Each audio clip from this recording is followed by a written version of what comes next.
boy who is fully convinced that he is the Red Power Ranger. I'm also a student parent, currently a CalWORKs recipient, and I'm currently preparing to transfer to Cal State University in San Marcos to complete my BA in sociology.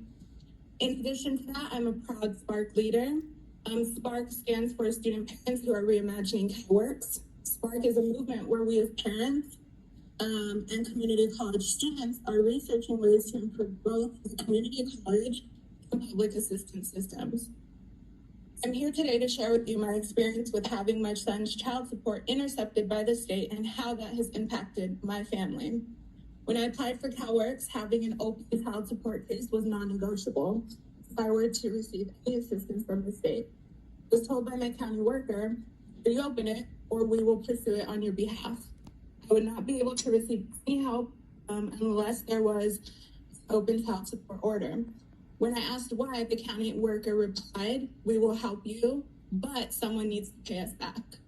Initially, I balked in this step of the process. My hesitation for me was fear on how my co-parent would react and any backlash that I might receive from opening this order. There had been a history of domestic violence between us, and discussing finances and his contribution to my son served as a point of contention between us.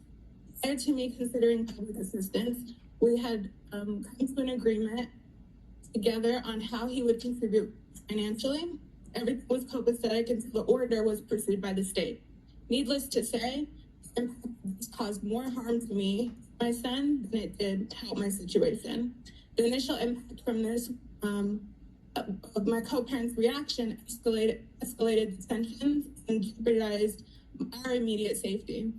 In addition, once my son's father realized that he would be making child support payments to repay my cash aid back to the state, and that the child support wouldn't even be going to his son, his payments became inconsistent.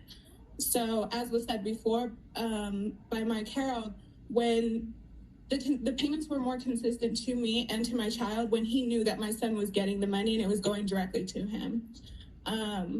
Who does all this hurt the most? My Red Power Ranger, my son. It's like he's being punished for me needing help, and like the state is prioritizing their need for reimbursement over the needs of our children. The second question on the agenda was, what can the state do to make the child support system work better for your children and those of others? Simple. Make sure the child support payments go to the child. I believe that every child deserves financial security and consistency to ensure that they receive adequate resources each and every month. In addition to the cash aid, I believe that the state should guarantee the amount of child support that is supposed to be paid to the children, regardless of if the other parent can pay or not.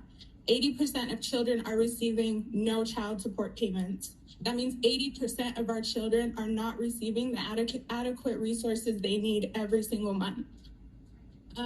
States should prioritize children's needs before their need for reimbursement. Understand that the governor is proposing to allow former CalWORKs cases to receive all the child support, but not current CalWORKs families. To me, that seems backwards, because if I'm off of assistance, my need isn't as urgent. Whereas when I'm on assistance, I need it now. I need the help now.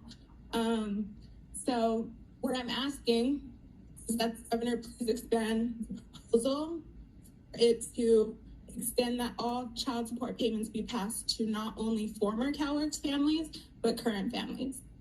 That's all. Thank you. Thank you, and you did great. Next, we'll hear from Karen Roy.